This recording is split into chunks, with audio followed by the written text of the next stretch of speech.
Bienvenue dans un autre épisode de Urgence énergétique ou émission maintenant ou habitué avec ça, que nous cause bien sûr un problème qui est lié à la surconsommation d'énergie et une méthode innovante pour capable économiser et aussi à une solution renouvelable. Alors aujourd'hui avec nous sur ce plateau nous avons Maheshwar Raj Dayal qui est le CEO de Marina. Marina c'est Mauritius Renewable Energy Agency.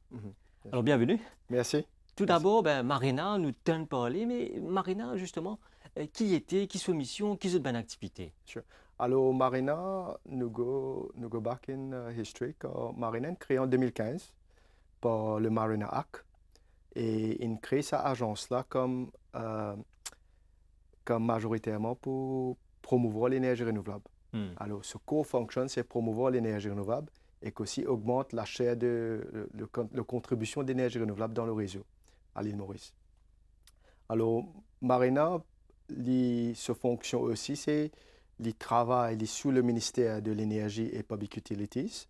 Et dans ça, là, il travaille en collaboration avec les autres partenaires qui est le CEB, le main partner, le URA, qui est le Utility Regulatory Authority, le EMO, qui est le Energy Efficiency Management Office. Alors, le Marina travaille dans l'environnement-là avec tous les stakeholders pour le développement de l'énergie renouvelable. Alors, ce purpose, c'est surtout pour le développement de l'énergie renouvelable et comment avec une policy et comment avec le strategic plan aussi. Alors, quand on dit combien de pourcentage solaire nous pouvons mettre, combien de pourcentage gaz, combien de pourcentage biomasse, combien de pourcentage divan, wind power, c'est le Marina qui set la stratégie et c'est le CEB qui fait le implementing agency pour ce projet-là. Quand vous dites donc une body stratégique, comment dire, Bien sûr. disons, du monde vient on vient d'un projet, c'est Marina qui donne le PMI ou bien c'est l'autre? Non, ce n'est pas Marina qui donne le PMI. Quand on va dire c'est Marina donne la stratégie. Ok. C'est le PMI, il y a deux aspects. Le connexion avec le grid, ça s'est fait au niveau du CEB. CEB, oui. Marina pour set up la stratégie pour dire au CEB, moi besoin connecter au moins 100 MW. Je prends l'exemple. Moi besoin connecter au moins 100 MW solaire dans mon réseau, ça l'année-là. Alors là, le CEB pour commencer avec un scheme pour dire pour connecter 100 MW, pour casser dans plusieurs steams, on fait un grand projet, on fait un petit projet. La CEB implémente ce projet-là et qu'il y a un agreement qui fait avec le CEB, avec le consommateur pour l'échange d'énergie, vendre, acheter l'énergie. Alors, mais pour promouvoir l'énergie renouvelable, le Marina aussi a un scheme qui s'appelle le Ignite. Le Ignite Scheme, un nouveau scheme qui est rebranded, c'est que les promouvoir une technologie innovante. Fait que dire une technologie que le CIB pas encore lancé un scheme, mais seulement nous au niveau du Marina, nous trouvons qu'il y a une technologie qui nous besoin nous focalise dedans. On va prendre l'exemple comme l'énergie marine. Nous connaissons beaucoup l'énergie marine, mais nous connaissons l'énergie marine n'est pas encore développée à ce stage dans une certaine de maturité comparé à cela avec du vent. Alors, comment nous promouvoir ce projet-là? Nous avons le Scheme Ignite qui nous appelle un soumissionnaire, présente notre projet, dis-nous qui ont envie un projet-là a été, submit-le. Là, nous disons au CEB, nous avons dans le scheme de Ignite, nous trouvons que sa technologie-là, besoin d'une connexion. Là, la CEB facilite la connexion là. Après, nous avons fait l'approval. Oui. Alors, comme on dit, on prend l'exemple, c'est Marine Energy. Oui. Alors, il y a deux schemes qui n'appliquent au Marine Energy. Et j'ai envie, Maurice, comme le testbed pour Marine Energy, nous pouvons causer un premier temps de peut-être 2 MW. Et dans le sud, je vais concentrer dans le sud du pays. Et dans un deuxième temps, peut-être extendre ça à 10 MW. Oui. Alors, ça, il est déjà en place, ce projet-là, il peut venir? Ça va un projet-là déjà en place. Le scheme que Marina a offert, il est déjà en place et qu'aussi nous allocate plusieurs projets. Et ces deux projets Marine-là, nous allocate des projets Marine Energy qui sont en développement en ce moment. Alors, je peux faire ce pre-assessment feasibility study pour guetter que vous êtes capable de faire ce placement et qu'aussi faire un assessment du ressource maritime. Alors, nous pouvons cause l'énergie avec la vague, pas l'énergie avec la marée, mais nous pouvons cause l'énergie avec la vague. Alors, il y a une technologie que nous pouvons concentrer dedans. Oui. Alors, donc là où on annonce nous quelque chose d'innovant qui peut venir, il n'est pas tu connais, Et bien sûr, ben, là, nous qui écoute Marina, mais comment les positionne dans le secteur énergétique comparé à ben, les autres acteurs? Oui. Alors, comme on me dit, le Marina, c'est le strategic arm du ministère côté de l'énergie renouvelable. Alors, quand nous, quand nous get prochainement, nous pouvons travailler l'ON Regulation pour contrôle qui va une qualité de l'équipement solaire, nous disons solaire, qui nous va amener dans l'île Maurice. En ce moment, nous payons un contrôle. Alors, le Marina, il a sa capacité là, d'après la loi, nous amène une regulation, nous dit, qui nous contrôle la qualité de l'équipement solaire qui rentre à l'île Maurice pour que demain, nous payons un problème avec ça, avec l'équipement là. Alors, ça, nous sommes capables d'assurer un genre de quality of service et que quand on peut faire ça au niveau marina, si nous avons une vision long terme aussi. La vision long terme, c'est que nous promouvons plus l'énergie renouvelable. Quand nous promouvons plus l'énergie renouvelable, nous avons deux aspects qui viennent là-dedans. Le premier aspect, c'est, bien sûr, nous pouvons connecter plus l'énergie renouvelable dans le réseau. Mais le deuxième aspect, c'est qu'il peut offset ce qu'on appelle le foreign exchange, foreign investment. Le forex. C'est-à-dire, quand nous n'avons pas acheté l'énergie, nous devons acheter l'énergie avec le foreign exchange. OK? Si nous pouvons produire le courant, l'énergie à l'île Maurice même, c'est-à-dire nous pouvons offset sa foreign exchange. Là. Pas nécessaire pays là. Exactement. C'est-à-dire dans le long terme, nous pas nécessaire payer. C'est-à-dire nous pouvons investir localement, comme on nous dit. Nous pouvons produire nos courants localement. Alors, nous n'avons pas besoin de devises étrangères pour acheter nos courants, comme on nous trouvait récemment en Iran, la guerre qui est arrivée en Iran. Nous nous avons payé 2 fois, 3 fois, même cargaison que nous ne pouvons payer avant. Alors, pour offset ça va une fluctuation, on nous dit comme ça. Là, je pense que le développement de l'énergie renouvelable est essentiel à cause d'un coût de faire cet investissement-là ou pas nécessaire de faire investissement. Nous pas à la merci of international fluctuation. Alors, justement, nous cause l'énergie renouvelable a un objectif qui est ambitieux. 60% l'énergie appartient à une source renouvelable d'ici 2035. Yes. Il n'est pas trop loin, là. Il n'est pas trop loin. Mais est-ce qu'il est possible? Est-ce qu'il est capable de faire? Comment on dit, il est ambitieux. Alors, je suis bien content qu'il y ait un ambitious target. Et ce que nous faisons au niveau Marina, c'est que nous faisons le strategic plan. Et aussi, nous travaillons avec l'international, c'est-à-dire nous avons le International Renewable Energy Agency qui peut donner un coup de main. Maintenant, ce que nous pouvons faire, nous pouvons développer une roadmap. Le roadmap est plus clair. Nous disons ici, 2035, nous avons à peu près 9 ans qui restent. Alors, ces 9 ans-là, comment nous pouvons faire le deployment of renewable energy, l'année par l'année, qui nous besoin trouver et que c'est le Marina qui peut définir sa roadmap là et qu'aussi pas juste définir le roadmap, nous pouvons aussi monitor le roadmap pour make sure que tous les stakeholders, le CEB, le privé, le secteur gouvernemental, qui nous peut adhérer à tout ça plan là. Alors justement, quand on peut dire ça plan là, il finit de mettre en place, qu'est-ce qu'il peut trouver? Est-ce qu'il y a une augmentation, du coup on peut commencer à servir les sources renouvelables, soit une baisse, soit il y a quoi en place? Qui est ce constat? Au fait, le roadmap est under development. Nous pas encore développé, nous peut développer le roadmap. Mais nous trouvons, oui. Ça veut dire que nous trouvons un scheme qui est lancé au niveau du CEB. C'est un grand engouement au niveau de l'énergie renouvelable. Récemment, nous lançons le projet agrivoltaïque, qui est un projet innovant d'une certaine façon causée, à cause nous peut cause beaucoup de sécurité alimentaire et aussi nous peut cause sécurité énergétique. Un projet agrivoltaïque qui servit l'espace pour produire alimentation, manger pour nous, et qu'aussi en même temps nous produire courant. Okay. Alors, les deux aspects.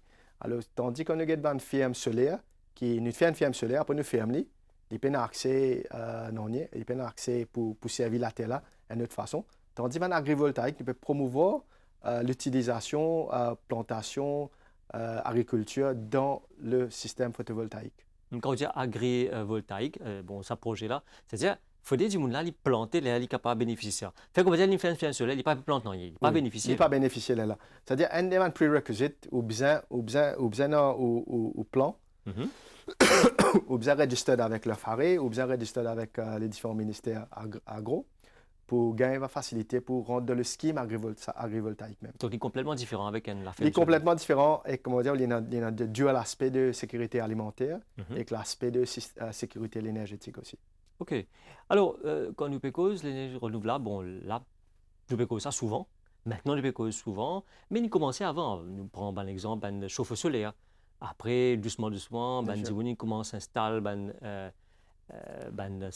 pas ministre, pas central, disons, Oui, oui, mais oui, oui, ban photovoltaïque, bien sûr. autres fait courant pour eux. Mais d'après vous, qui ban facteur qui est capable vraiment contribuer à plus vers sa énergie renouvelable là? Alors, ce que nous trouvons, nous, au niveau marina, c'est que nous, euh, pour promouvoir ce secteur-là, nous trouvons ce qui accès aux finances est important. Hmm. Ça veut dire, il y a des gens qui ont envie de mettre panneaux solaires, mais ils n'ont pas payé ce financement-là pour mettre les. Alors, accès aux finances est important. Alors, ça même, on trouve dans le dernier scheme qui, nous fait launching, le ministre lui-même, il fait launching, le ministre Asiavadan, il fait launching, avec le DBM. Le DBM peut donner jusqu'à 75 000 roupies comme grant pour un kit solaire. Mhm. Alors, c'est aussi qu'il y a un budget announcement qu'il fait récemment pour démocratiser l'accès à l'énergie aussi. Alors, financement est un grand issue. Deuxièmement, nous trouvons c'est que une partie de l'éducation aussi. Alors, moi pensez maintenant, du monde peut plus réaliser que avec la guerre qui est arrivée, le contexte que l'énergie peut monter et que pour offset sa coût-là, et que j'ai besoin de faire un investissement dans un système renouvelable et que la plupart des systèmes qui nous peut développer, c'est le côté solaire. Mhm. À cause de ce coût assez raisonnable, ce déploiement assez facile. Nous tournons une toiture, nous pouvons facilement mettre dans une toiture. Alors, ce déploiement assez facile. Et nous trouvons que le troisième aspect, c'est que quand nous avons le feel good as well, le feel good factor, c'est que nous pouvons contribuer aussi pour le pourcentage de mix énergétique côté Mhm. renouvelable. Alors, je pense que chaque personne a dans ce rôle à jouer. Alors, je pense que ces trois aspects-là, il fait important que les gens réalisent que non, nous devons investir, nous devons choisir un autre chemin pour l'énergie renouvelable. Hmm. Alors, comme on disait, bon, bien sûr, NBOE, c'est l'argent en finance, capable d'avoir un scheme de toujours lycée, disons, Bien sûr. pour trouver lycée, même pour investir, mais bien commence quelque part. Mais au niveau ben, grand producteur, c'est-à-dire quand nous peut dire CB déjà peut produire à partir de l'huile lourde, Mhm. de charbon, même un IPP, ah ben, est-ce qu'il peut ben, là aussi, non, ben, scheme qui est capable pour eux aller vers sa ben, nouvelle technologie là? Bien sûr, bien sûr. Alors, si, si nous regardons en termes de scheme, nous avons trois catégories. Le catégorie qui, le CEB, le grid code classifié, c'est le small scale. Hmm. C'est-à-dire, nous avons n'importe quelle génération en bas 50 kW, nous classifions as small scale. Là où 50 et 2 MW, nous classifions as medium scale. Et là où 2 MW, nous classifions as large. Hmm. Alors, il y a ces trois aspects-là. Alors, comme vous le small scale, c'est le domestique plus ou moins, et aussi un small commercial qui rentre là-dedans. Et il y a un scheme sur l'OCB, sur le website, vous trouver qu'il y a une web page dédiée à tout ce scheme qu'il y a, et que nous avons un scheme côté household, rooftop solar, il est là-bas pour sa small scale generation, distributed generation. Après, nous avons côté medium scale, il y a un projet comme le CNCS, qui, qui vise un commercial sector. Alors, je prends l'exemple comme une poultry. Il y a une consommation d'énergie et le CEB donne une possibilité pour offset sa capacité énergétique. Et aussi, il y a un facteur assez innovant aussi qui nous mettait. Le facteur là, c'est que fait que moi dire mon une toiture, mon autant de capacité qui m'a besoin pour mettre mon système photovoltaïque nous dire. Alors la CB offre une possibilité de mettre off-site aussi. C'est-à-dire si on a un terrain quelque part d'autre, mais je peux mettre plus grande capacité là-bas pour couvrir ma consommation dans un autre site. Alors, je prends le site de Suyac, par exemple. Je peux avoir un site Suyac, mais je la terre dans le nord. Et je n'ai plus grand l'espace là-bas. Je peux faire l'installation là le nord à peu d'eau. Ouais. Et le CEB pour factoring qui ça là c'est le même contrat et les réduire de son consommation par ce bill courant automatiquement. Alors c'est une possibilité qui nous réaliser, qui nous besoin faire pour le développement de l'énergie renouvelable. Ouais. Alors, en tant que CEO de Marina, est-ce qu'ils ont travailler le plan, par exemple, pour encourager les gens à investir et make sure que cet investissement est sûr, est secure? Bien sûr, bien sûr. Alors, nous avons plusieurs travaux qui nous veulent faire. Alors, Au niveau marina, le financement, comme on dit, il y a Oui. pas autant. Et aussi, nous pouvons guetter un coup le coût de financement, dans le sens que ça coste le tarif que le CIB peut offrir. Est-ce qu'il est cost Hmm. reflective? Est-ce qu'il y a un incentive là-bas pour un investisseur venir investir? Ou bien nous besoin supplémenter quelque part? Alors, c'est ça aussi, nous, le travail de Marina, c'est make sure que le playing field, le level aussi, qui make sure que nous pouvons promouvoir l'énergie renouvelable. Ouais, ouais. Ouais. Parce que, bon, Maurice, c'est un petit pays. Bien sûr. Ouais, Et donc, nous payons les mêmes ressources qu'un grand pays comme USA, la Chine, bien sûr. l'Inde, comme ça. Et que tu es capable, ben là, il y a l'économie d'échelle. Par Bien exemple, sûr. quand tu investis, ben, fait la coupe plus bon. C'est ici, quand vous venez même, déjà, le fret, pour Oui. importer ça, nous pas produire. Donc, il y a tout ce même coût-là qui est ajouté là-dedans. Est-ce qu'à la longue, est-ce qu'il y a un time frame, par exemple, que il pouvait être un petit peu plus viable pour capable investir et par contre sa quantité c'est là. Oui.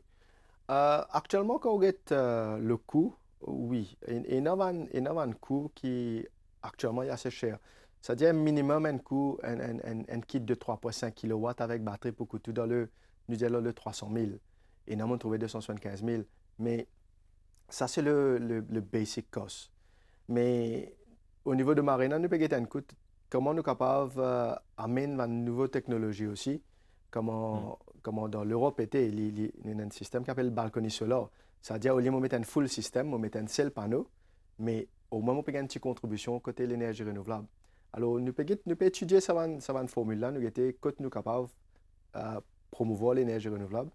Et le coût, nous payons un timeline à cause c'est le marché vraiment qui dictate le coût. Mm. Mais c'est moi ce que nous avons fait au niveau Marina, c'est nous keep an eye à cause nous pouvons faire le registration d'un supplier bientôt. Mhm. Et à travers ça, nous pouvons contrôler un peu la qualité de l'équipement qui peut venir. Ouais.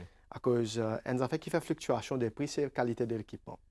Alors, nous pouvons contrôler la qualité de l'équipement qui peut rentrer, make sure qu'il est according to the norms, comme on dit.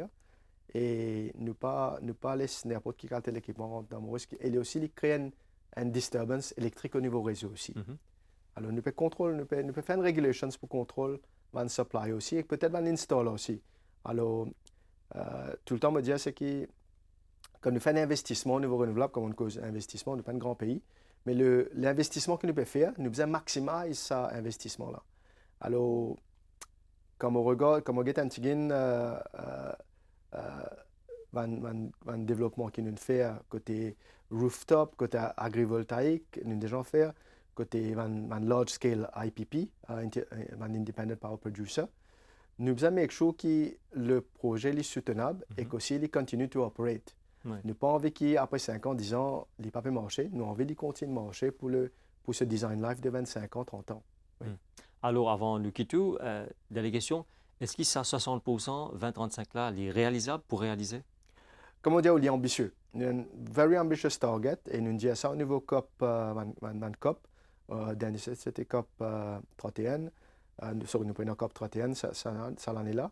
Et nous aussi, nous réaffirmons sa target-là dans ce qu'on appelle le Nationally Determined Contribution.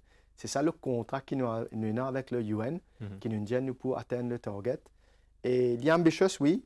Et comme on dit, le roadmap qu'il nous peut faire, c'est to be at that level. Et nous comprenons qu'along the way de sa roadmap-là, nous pouvons avoir une bloqueuse qui nous peut bien adresser. Et même penser l'engouement là, qui nous peut atteindre ça 60%-là. Et moi, j'espère que nous atteignons, nous pas juste atteindre, nous dépassons ce 60%-là. Pour moi, le vrai achievement, c'est que nous dépassons le 60% de l'énergie renouvelable. Et quand nous avons un projet qui met en place, oui, certainement, nous pourrons arriver à ce 60%-là. Juste nous besoin make sure que nous sommes capables d'implémenter un projet dans le time scale qui nous dit, c'est tout. Alors, Monsieur Maheshwar Rajdayal, merci beaucoup. Au fin éclaire nos populations, le ça l'aspect là, l'énergie renouvelable, et donc nous, ben, téléspectateurs, car comprendre mieux maintenant qu'il y a un projet qui se bénéficier de ceci. Merci. Merci. Au revoir.